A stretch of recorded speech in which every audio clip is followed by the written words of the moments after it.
کبھی رخ کریں گے بحریہ ٹاؤن کا، جہاں خطیب گرینڈ جامع مسجد بحریہ ٹاؤن مفتی احمد علی خطاب کر رہے ہیں مناظرات کے سامنے۔ اما بعد، وعن انس رضی اللہ تعالی عنہ قال قال رسول اللہ صلی اللہ علیہ وسلم ان العبد اذا وضع في قبره وتولى عنه أصحابه وإنه ليسمع قرع نعالهم أتاه ملكان فيقعدانه فيقولان ما كنت تقول في هذا الرجل لمحمد صلى الله عليه وسلم فأما المؤمن فيقول أشهد أنه عبد الله ورسوله أو كما قال عليه الصلاة والسلام يا رب صل وسلم دائما أبدا على حبيبك خير الخلق كلهم۔ آج میرے جی نے چاہا موت کے متعلق کچھ بیان کیا جائے، کیونکہ یہ دنیا مسافر خانہ ہے، یہاں سے ہم نے ایک نہ ایک دن چلا جانا ہے۔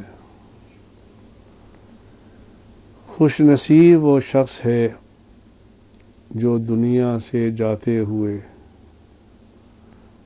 لا الہ الا اللہ کا ترانہ پڑھتے ہوئے جائے، خوشی خوشی جائے۔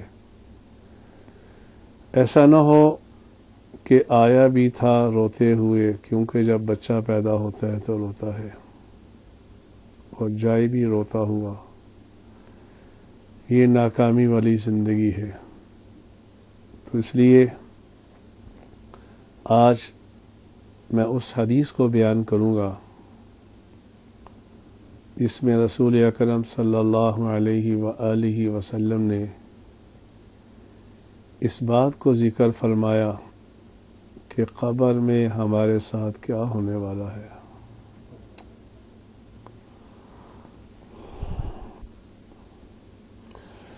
قبر میں ہمارے ساتھ کیا ہونے والا ہے۔ رسول اکرم صلی اللہ علیہ وسلم کی مجھے ایک حدیث یاد آ گئی۔ اللہ کے نبی صلی اللہ علیہ وآلہ وسلم کا ایک مرتبہ گزر ہوا مدینہ کی گلیوں میں سے گلی میں،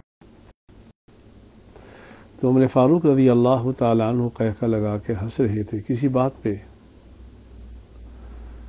تو اللہ کے نبی صلی اللہ علیہ وآلہ وسلم وہاں جا کے کھڑے ہوئے۔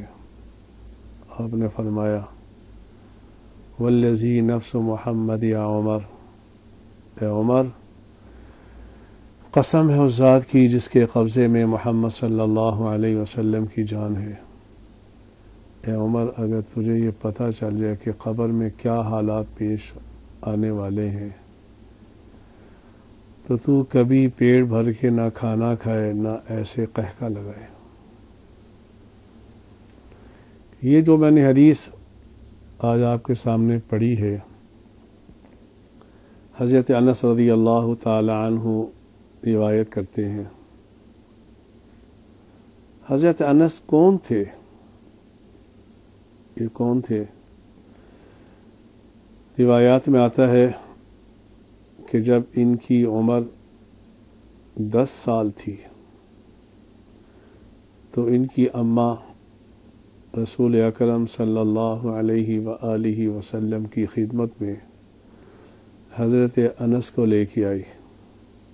وہ کیا کہا؟ خویدمک ادعو اللہ یا رسول اللہ، ہے اللہ کے نبی صلی اللہ علیہ وآلہ وسلم اپنے اس ننھے منھے خادم کے لیے دعا کریں، اپنے اس ننھے منھے خادم کے لیے دعا کریں۔ روایات میں آتا ہے رسول اکرم صلی اللہ علیہ وآلہ وسلم نے حضرت انس کے لیے 4 دعائیں کی. اللہ نے چاروں دعاؤں کو قبول فرمایا. پہلی دعا محمد عربی صلی اللہ علیہ وسلم نے حضرت انس کے لیے یہ کی: اللہم بارک فی مالہ، اللہم بارک فی مالہ، اے اللہ انس کے مال میں برکت عطا فرما. حضرت انس رضی اللہ تعالی عنہ فرماتے ہیں مدینہ منورہ میں لوگ اپنے باغوں کو پانی بھی دیا کرتے تھے. بمشکل 1 مرتبہ پھل آیا کرتا تھا. میرے پاس تو ایک دفعہ بھی پانی دینے کے لیے وقت نہیں ہوتا تھا رسول اللہ صلی اللہ علیہ وسلم کی خدمت کی وجہ سے. اس کے باوجود میرا باغ سال میں 2 مرتبہ پھل دیا کرتا تھا. میرے نبی کی دعا اللہ مبارک فی مالہ. دوسری وولدہ، اے اللہ انس کے اولاد میں برکت عطا فرما، انس کی اولاد میں برکت عطا فرما. تو حضور اکرم صلی اللہ علیہ وسلم کی دعا ایسے قبول ہوئی. حضرت انس فرماتے ہیں میں نے 2 کم 100 بچوں کو اپنے ہاتھوں سے دفنایا. اللہ نے اتنی اولاد سے نوازا. تیسری دعا حضور اکرم صلی اللہ علیہ وآلہ وسلم نے فرمایا وَأَطِلْ عُمْرَهُ، اے اللہ انس کی عمر میں برکت عطا فرما. حضرت انس فرماتے ہیں حضور اکرم صلی اللہ علیہ وسلم کی اللہ نے یہ دعا بھی قبول فرما لی. میری عمر 100 سال ہو گئی تو پھر میں نے تمنا کی ربا اب میں تیرے پاس آنا چاہتا ہوں. چوتھی دعا واغفر ذنبہ، اے اللہ انس کے گناہوں کو معاف فرما دے، انس کے گناہوں کو معاف فرما دے. حضرت انس فرماتے ہیں اللہ کی رحمت سے امید ہے چوتھا وہ شخص جس کی بخشش ہوگی اور جنت میں داخل ہوگا وہ میں ہی ہوں گا انشاءاللہ. اور یہ انس وہ صحابی ہیں، یہ فرماتے ہیں میں نے اللہ کے نبی صلی اللہ علیہ وآلہ وسلم کی 10 سال خدمت کی. 10 مہینے نہیں، 10 ہفتے نہیں، 10 سال خدمت کی رسول اکرم صلی اللہ علیہ وآلہ وسلم کی. تو ان 10 سالوں میں مجھے یاد نہیں پڑتا کہ اللہ کے نبی صلی اللہ علیہ وسلم نے ایک مرتبہ بھی فرمایا ہو لما فعلت یا انس، اے انس یہ کام تو نے کیوں کیا اور یہ کام تو نے کیوں نہیں کیا. 10 سال میرے بھائیوں، آج 10 مہینے گزرتے ہیں، ڈرائیور ہو چوکیدار ہو، ہم اس کو ماں بہن کی گالیاں دیتے ہیں اور پھر ہم کہتے ہیں ہم رسول اکرم صلی اللہ علیہ وسلم کے عاشق ہیں. جس سے عشق کیا جاتا ہے اس کی ہر ادا اپنانے کی کوشش کی جاتی ہے. مجھے اس پہ بات یاد آ گئی، امام مالک رحمہ اللہ تعالی کی بات. مدینہ منورہ میں تشریف لے گئے تو کسی نے تربوز پیش کیا امام مالک رحمہ اللہ تعالی کے سامنے. تو حضرت امام مالک نے فرمایا میں تربوز نہیں کھاتا. تو تلامذہ نے پوچھا حضرت کیا تربوز کا کھانا ناجائز؟ کہا نہیں، ناجائز تو نہیں ہے، ہر پھل کے بارے میں مجھے پتہ ہے کہ رسول اللہ نے کیسا کھایا ہے. تربوز کے متعلق مجھے نہیں پتا کہ اللہ کے نبی کیسے کھایا کرتے تھے. یہ نہ ہو کہ مالک کوئی عمل کر بیٹھے اور خلاف سنت نہ ہو جائے. تو 10 سال خدمت کی حضرت انس رضی اللہ تعالی عنہ نے. 10 سال. ایک اور بات یاد آ گئی. مدینہ منورہ میں سردیوں کے ایام تھے تو پانی بھی ٹھنڈا تھا. حضرت انس رضی اللہ تعالی عنہ نے ایک دفعہ سوچا کہ کیا ہی اچھا ہو کہ رسول اکرم صلی اللہ علیہ وسلم تہجد کے لیے اٹھے تو میں آپ کی خدمت میں گرم پانی پیش کروں. تو اس کا حل یہ سوچا، مشکیزے میں پانی رکھا اور اس مشکیزے کو ساری رات اپنی بغل میں دبا کے رکھا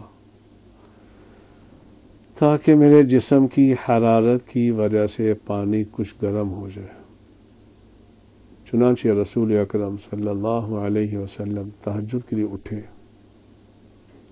اس ضمن میں مسئلہ بتاتا جاؤں، ہمارے معاشرے میں ایک بات مشہور ہے کہ تہجد پڑھنے کے لیے سونا شرط ہے. سونا کوئی شرط نہیں ہے.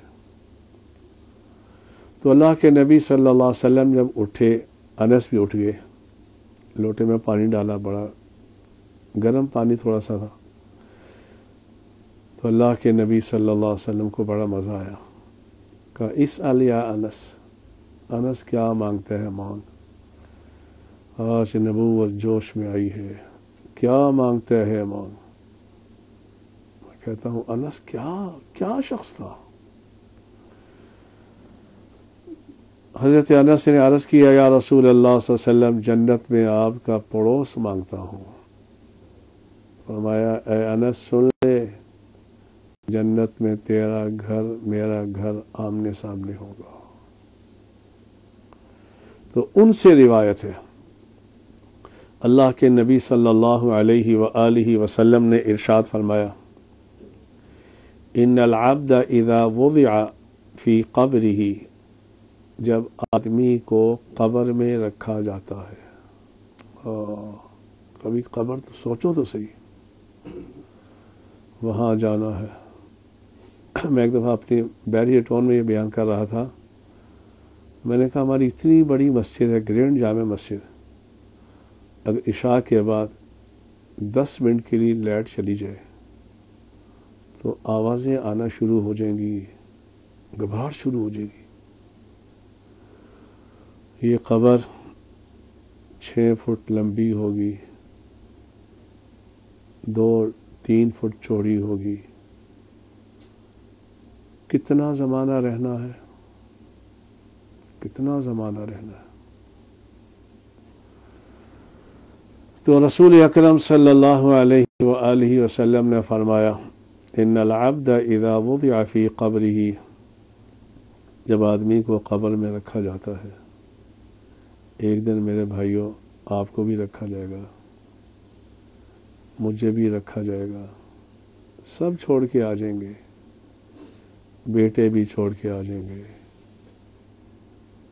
سب اعزاء اقربا چھوڑ کے آ جائیں گے. جو چیز ساتھ جائے گی وہ ہمارے اعمال صالحہ ہوں گے. تو رسول اکرم صلی اللہ علیہ وسلم نے فرمایا ان العبد اذا وضع فی قبرہ، جب آدمی کو قبر میں رکھا جائے گا، چاہے مسلمان ہے چاہے کافر ہے، اس سے مراد سارے انسان ہیں. وتولى عنہ اصحابہ، تو اس کے اعزاء اقربا اس کو دفنانے کے بعد جب چلے جاتے ہیں، ساتھ چھوڑ دیا سب نے، وہ بیٹے جن کی خاطر حلال حرام جمع کیا تھا، آج قبر تک بس جاتے ہیں بمشکل. اس کے بعد باپ کو ہمیشہ کے لیے بلا دیتے ہیں. لیکن سب کا یہ معاملہ نہیں. مجھے یہاں بات یاد آ گئی، میرے استاد محترم جامع شفیعہ کے محتمم، وقت کا جنید بغدادی، حضرت مولانا المفتی محمد عبید اللہ نور اللہ مرقدہ فرمانے لگے جب سے میرے ابا کا انتقال ہوا روزانہ سال ہا سال ہو چکے روزانہ ایک مرتبہ یاسین پڑھ کے اصالہ ثواب کرتا ہوں. سال ہا سال گزر گئے.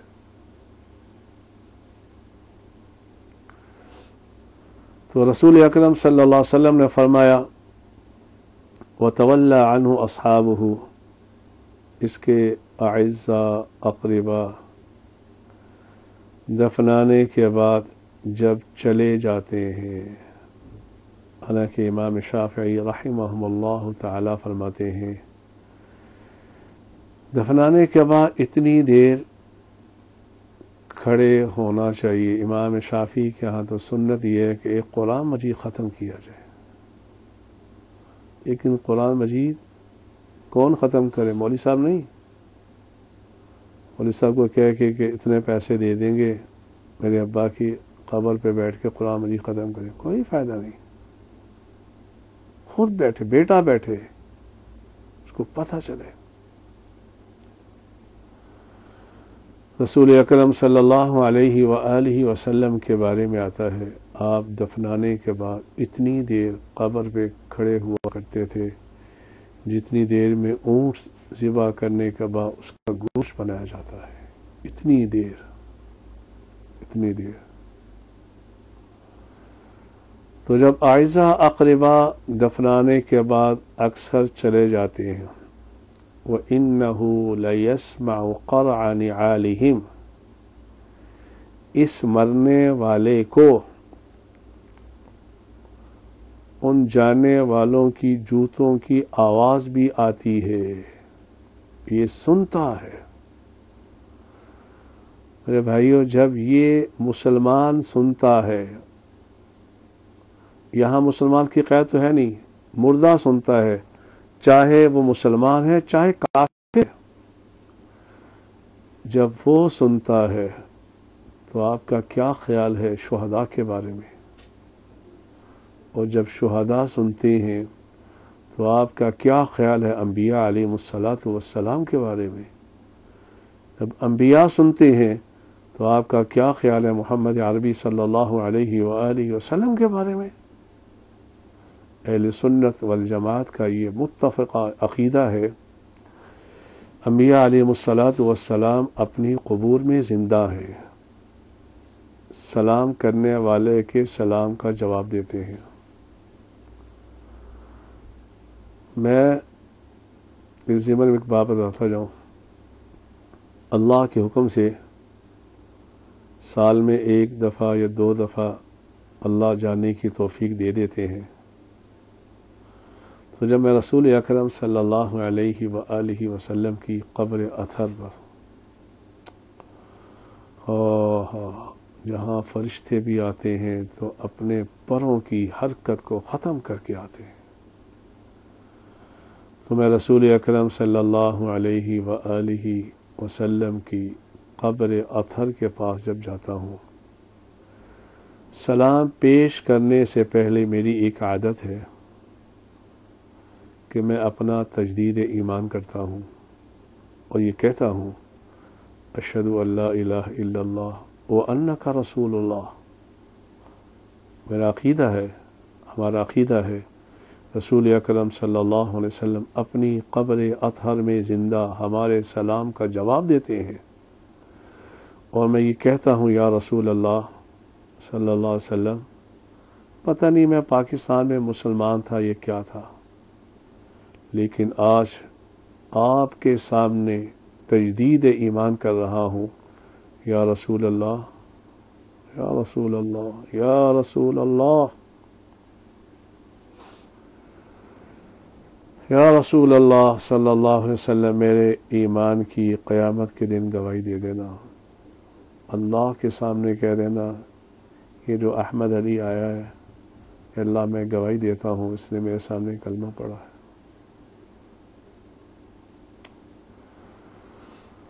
ہاں کب جائیں گے ہم مدینہ منورہ؟ کب جائیں گے ہم مدینہ منورہ؟ تو اللہ کے نبی صلی اللہ علیہ وسلم نے فرمایا یہ آدمی، یہ مرنے والا، یہ قبر میں لیٹا ہوا انسان، یہ جانے والوں کے قدموں کی، جوتوں کی آواز سنتا ہے، آواز سنتا ہے۔ یہاں تک احادیث میں آتا ہے کہ اس کو یہ پتہ چلتا ہے کہ مجھے کفن کس نے دیا، اس میت کو یہ پتہ چلتا ہے کہ مجھے قبر میں کس نے اتارا، اس میت کو یہ پتہ چلتا ہے کہ اس کی چارپائی کو کندھا کس نے دیا۔ ایک دن ہوگا ہمارا جنازہ ہوگا، لوگوں کے کندھے ہوں گے، ہمارا جنازہ ہوگا۔ تو رسول اکرم صلی اللہ علیہ وسلم نے فرمایا اتاہ ملکانی، اس جب دفنا کے سب چلے جاتے ہیں، اتاہ ملکانی، دو فرشتے آتے ہیں، میرے پاس بھی آئیں گے، آپ کے پاس بھی آئیں گے۔ فیقعدانی، ہی اس کو بٹھاتے ہیں، اس کو بٹھاتے ہیں۔ فیقولانی، دونوں کہتے ہیں ما کنت تقول فی ھذا الرجل، اے مرنے والے تیرا اس آدمی کے بارے میں کیا خیال ہے، لمحمد صلی اللہ علیہ وسلم، اللہ کے نبی کے بارے میں۔ بعض علماء نے لکھا ہے، بعض علماء کی رائے یہ ہے، اگرچہ حافظ ابن حجر نے اس کا انکار کیا ہے، لیکن بعض حضرات کی رائے یہ ہے کہ جہاں اس میت کو دفن کیا جاتا ہے، یہاں سے لے کر قبر محمد صلی اللہ علیہ وآلہ وسلم تک جتنے واسطے ہوتے ہیں اللہ درمیان سے ہٹا دیتے ہیں، اور یہ فرشتہ اشارہ کرتا ہے محمد عربی صلی اللہ علیہ وسلم کی طرف، آپ علیہ الصلاۃ والسلام اپنی قبر میں آرام فرما رہے ہوتے ہیں۔ تو یہ شخص کہتا ہے، یہ فرشتہ اس مرنے والے سے کہتا ہے ماذا تقول فی ھذا الرجل لمحمد صلی اللہ علیہ وسلم، کہ اے مرنے والے تیرا اس شخص کے بارے میں کیا خیال ہے، کیا خیال ہے۔ میرے دوستو، اس وقت کو یاد کرو جس کے سامنے وہ وقت ہوتا ہے، وہ حضور کی کوئی سنت نہیں چھوڑتا۔ اس شخص کے سامنے وہ وقت ہوتا ہے، حضور کے سامنے پیش کیا جائے گا، اور رسول اللہ کی ایک ایک سنت پہ عمل کرتا ہے، ایک ایک سنت میں۔ یہ نہ ہو اگر ہم نے حضور کی سنتوں کو ذبح کر دیا، اپنی زندگی سے نکال دیا، کہیں رسول اکرم یہ نہ فرما دے یہ ظالم میرا امتی نہیں ہے۔ اگر میرا امتی ہوتا تو میری سنتوں کو ذبح کر کے نہ آتا۔ تو جب فرشتے اسے کہتے ہیں ما کنت تقول فی ھذا الرجل لمحمد صلی اللہ علیہ وسلم، کیا خیال ہے تیرا اس کے بارے میں؟ رسول اکرم صلی اللہ علیہ وسلم نے فرمایا فَأَمَّا الْمُؤْمِنُ فَيَقُولُ أَشْهَدُ أَنَّهُ عَبْدُ اللَّهِ وَرَسُولُهُ، مومن یہ کہتا ہے کہ میں اس بات کی گواہی دیتا ہوں یہ اللہ کے بندے اس کے رسول ہیں صلی اللہ علیہ وآلہ وسلم، اللہ کے بندے ہیں، اشارہ کر دیا خدا نہیں ہے۔ ان لوگوں کی تردید کر دی جو الوہیت کے قائل تھے، وَرَسُولُهُ کہہ کے اشارہ کر دیا اللہ کے نبی ہیں صلی اللہ علیہ وسلم، ان لوگوں کی تردید کر دی جو کہتے ہیں نعوذ باللہ حضور اللہ کے نبی نہیں۔ تو جب یہ جواب دیتا ہے کیا اللہ کی قسم مزے کا دن ہوگا، ہماری عید ہوگی کہ دنیا کے سارے غم ختم ہو جائیں گے جب قبر کے اندر حضور کا دیدار ہوگا صلی اللہ علیہ وسلم کا، سارے غم ختم ہو جائیں گے۔ مجھے یاد آیا حضرت بلال رضی اللہ تعالی عنہ، عصر کے بعد کا وقت تھا، روزے کی حالت میں تھے، اسرائیل آیا روح نکالنے کے لیے، تو عائشہ اقربہ بڑی ٹینشن میں رو رہے تھے۔ حضرت بلال رضی اللہ تعالی عنہ اسرائیل کو خطاب کرتے ہوئے فرمانے لگے، اسرائیل جلدی میری روح نکال تاکہ میں روزہ افطار محمد صلی اللہ علیہ وسلم کے ساتھ ان کے پاس جا کے کروں۔ تو مومن کہتا ہے اشہد انہ عبد اللہ ورسولہ فیقال لہ انظر الی مقعدک من النار۔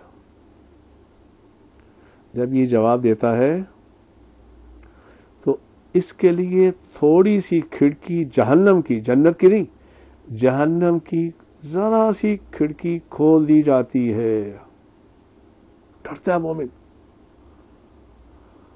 تو فرشتہ کہتا ہے اگر تو نافرمانی والی زندگی بسر کر کے آتا تو آج تیرا یہ ٹھکانہ ہوتا، اللہ نے اس کو بدلا کر تجھے جنت دے دی ہے۔ وَأَمَّا الْمُنَافِقُ وَالْكَافِرُ، منافق اور کافر جب یہ مرتے ہیں ان کو بھی قبر کے اندر لٹایا جاتا ہے، ان سے بھی یہی دو فرشتے پوچھتے ہیں۔ فَيُقَالُ لَهُ، اس منافق سے کہا جاتا ہے مَا كُنْتَ تَقُولُ فِي هَذَا الرَّجُلِ، اے منافق تیرا اس شخصیت کے بارے میں کیا خیال ہے محمد صلی اللہ علیہ وسلم کے متعلق؟ فَيَقُولُ لَا أَدْرِي، فَيَقُولُ لَا أَدْرِي، کہ مجھے نہیں پتا یہ کون ہے۔ كُنْتَ أَقُول مَا يَقُولُ النَّاسِ، لوگ کہتے تھے دنیا میں کہ ایک محمد صلی اللہ علیہ وسلم اللہ کے نبی تھے، تو میں بھی وہی جملہ کہتا تھا، لیکن مجھے یقین نہیں ہے اس کے بارے میں کون تھا۔ اور محدثین نے لکھا کافر تو کچھ جواب ہی نہیں دے گا، یا کافر یہ جواب دے گا لا ادری، مجھے کچھ پتہ نہیں۔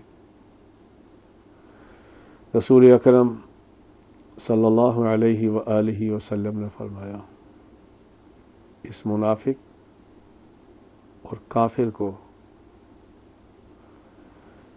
یہ فرشتے لوہے کا ایک ہتھوڑا اس کے سر پہ مارتے ہیں،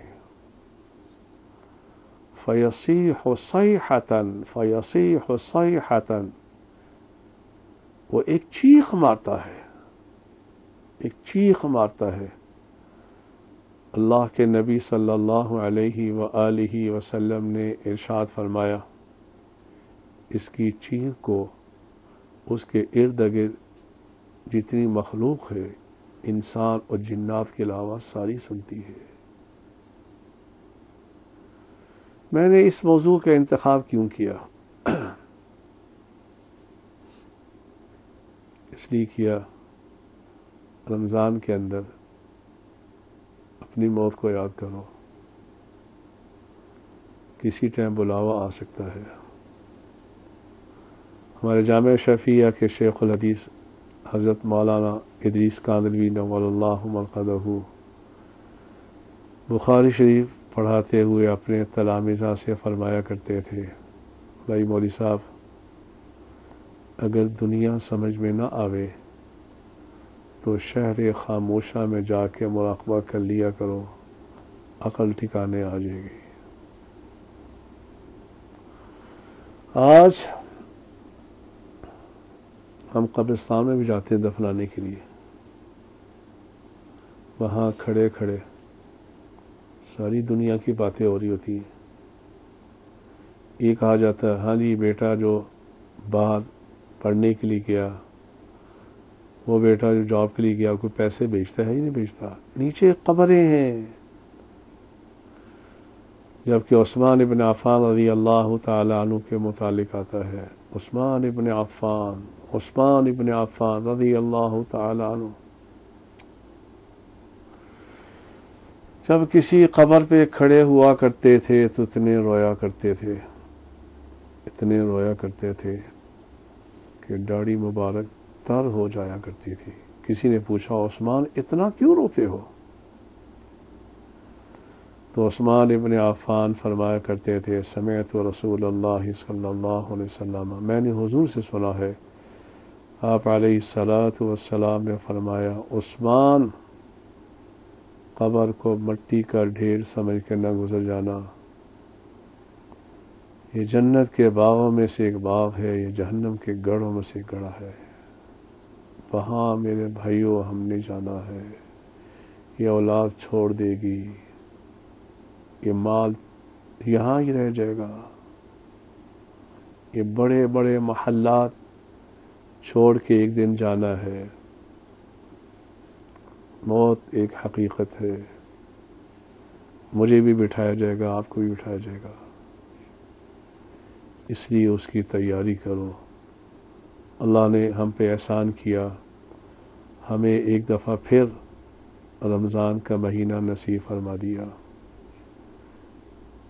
اس رمضان کو صحیح طرح گزارو. اور پھر بھی میں اپنی حکومت والوں کا شکر ادا کرتا ہوں کہ اللہ کے فضل سے انہوں نے ہماری مساجد کو دوبارہ آباد فرما دیا. وہ ذریعہ بنے. ہو سکتا ہے یہ مسجدیں کھولنا ان کی نجات کا سبب بن جائے. اللہ کو بخشش کے لیے بہانا چاہیے. مسجدوں کو آباد کرو. یہ اللہ کے گھر ہیں، ان کو آباد کرو. کل میں وہ تراویح کعبۃ اللہ کی کل تراویح دیکھ رہا تھا. شیخ شریم پہلی رکعت میں جب سورۃ بقرہ شروع کی تو غلطی اس لیے آئی، انہوں نے وہ بیت اللہ دیکھا جہاں لاکھوں انسان ان کے پیچھے تراویح پڑھتے تھے. تو اس لیے اللہ کو شکر ادا کرو، ہماری مساجد دوبارہ آباد ہو گئی. آج میں اپنے جمعہ پڑھانے کے لیے بحریہ ٹاؤن گیا. الحمدللہ ثم الحمدللہ مسجد اللہ کے فضل سے بھری ہوئی تھی. دل سے دعا نکلی. ابھی میں تراویح پڑھانے کے لیے گیا. الحمدللہ نمازی کثیر تعداد میں تشریف لائے. لیکن میں پھر نمازیوں سے التماس کرتا ہوں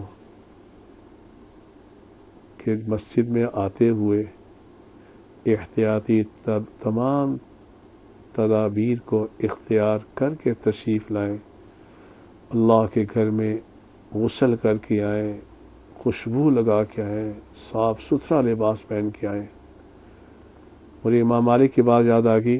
امام مالک رحمہ اللہ تعالی جب موتا امام مالک پڑھانے جاتے تھے تو اعلیٰ قسم کا لباس پہن کے جاتے تھے.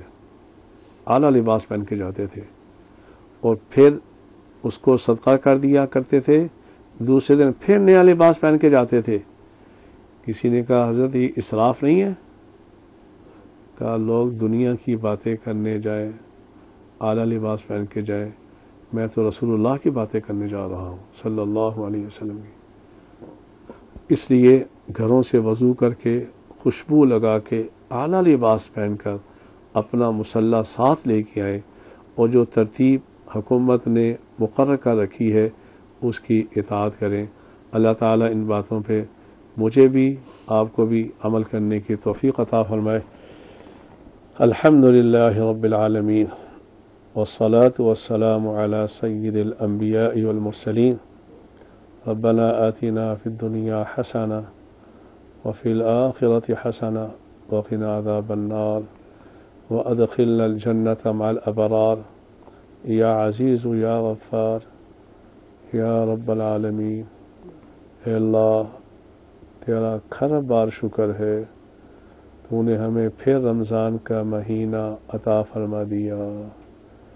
اے اللہ یہ وہ مہینہ ہے جس میں تیرے نبی نے فرمایا صلی اللہ علیہ وسلم نے، رمضان کی جب پہلی رات ہوتی ہے اللہ آسمان دنیا میں آ جاتے ہیں، ندا آتی رہتی ہے مجھ سے کوئی گناہ بخشوانے والا، میں اس کے سارے گناہوں کو معاف کر دوں، ہے مجھ سے کوئی رزق طلب کرنے والا، اس کے لیے میں دروازے کھول دوں۔ اللہ آج تیری رحمت کے دروازے کھلے ہوئے ہیں، تیرے دروازے کھلے ہوئے ہیں۔ اے اللہ لاکھوں میری بہنوں نے، میرے بھائیوں نے، میری بیٹیوں نے ہاتھ اٹھائے ہوں گے، اے اللہ ان کے ہاتھوں کو رد نہ فرما، یہ کرونا کی وبا کو ختم فرما دے۔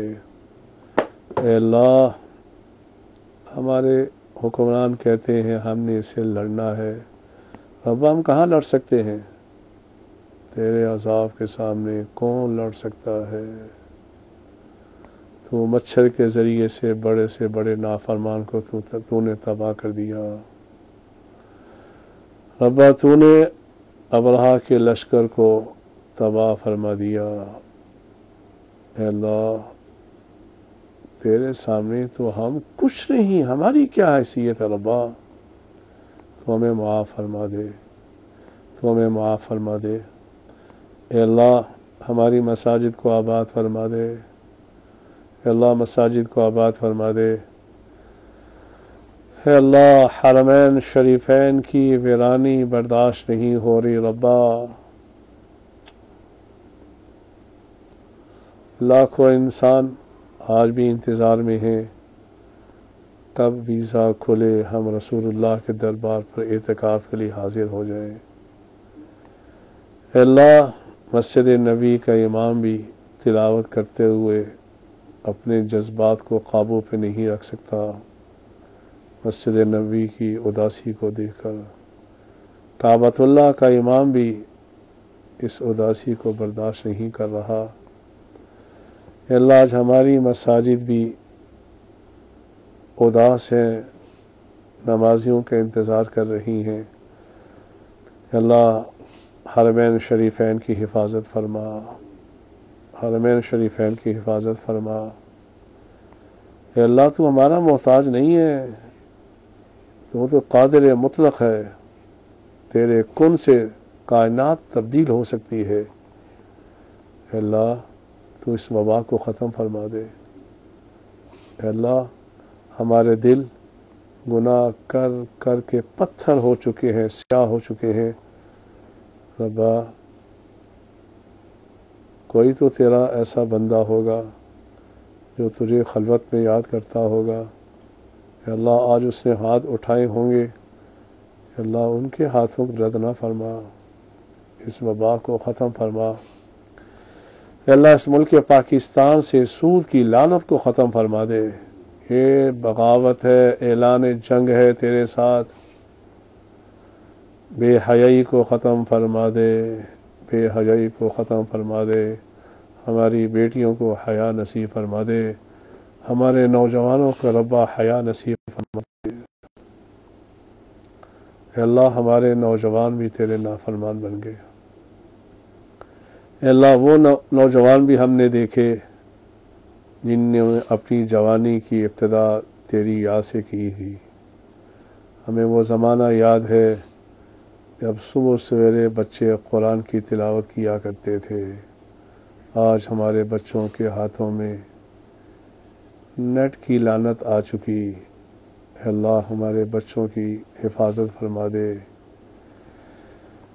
اے اللہ اس رمضان کا حق ادا کرنے کی توفیق عطا فرما دے، تراویح پڑھنے کی توفیق عطا فرما دے، تراویح میں قرآن سننے کی توفیق عطا فرما دے۔ اے اللہ ہمارے روزوں کو قبول فرما لے۔ اے اللہ اس ملک پاکستان کی حفاظت فرما۔ اے اللہ یہ بہت بڑی نعمت ہے، اے اللہ یہ ملک پاکستان بہت بڑی نعمت ہے۔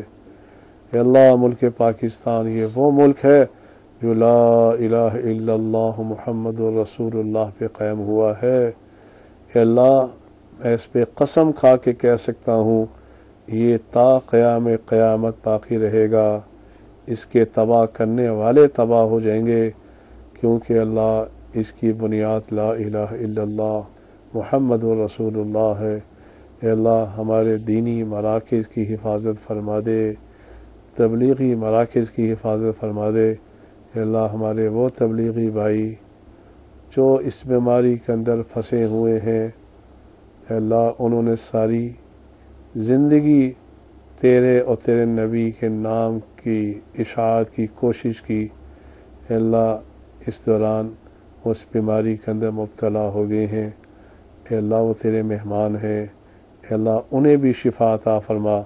باقی جتنے مسلمان ہیں اے اللہ، باقی جتنے بھی انسان ہیں جو اس موذی مرض کے اندر مبتلا ہیں، ربا سب کو صحت کاملہ عاجلہ مستمرہ نصیب فرما۔ اے اللہ ہمارا خاتمہ ایمان پہ نصیب فرما۔